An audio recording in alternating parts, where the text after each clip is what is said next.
to the iHub. Today I'm going to be giving you a quick tutorial of our small huddle room. And as you can see, we have one table in here. The room's pretty small, so really at most you fit about 4 people. We have, right behind me, we have this whiteboard. We should always have this stocked with markers and an eraser. If you ever are missing those while you're using this room, or if the markers aren't working for you, just let us know. We can get you some more markers, whatever you need. Really quickly, I'll go ahead and run through the TV. This is going to be very similar to our large huddle. It's another Samsung Smart TV. So really the most important thing that I want to cover is sharing your screen through remote access.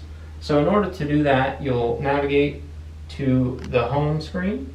You can do that by pressing the home button on the remote, and then you'll navigate to the left and you'll find a source option, and then you go up and you can click PC on TV, and then from there it should load us up with, okay, so you can select whether you're on Windows or Mac.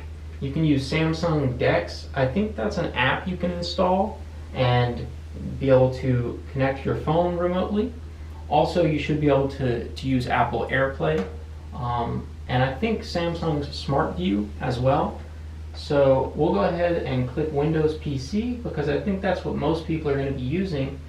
And then from there, if we go to screen sharing, you can see a few instructions on how you can share your screen from your computer using that bottom right side of the taskbar. Just a few clicks, and then you can share your screen to the TV and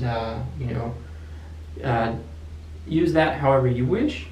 But I think that about covers it for this room. If you're ever in here and anything's not working correctly, or you need more resources, anything at all, just let us know. We should have someone at the desk and we'd be happy to help you.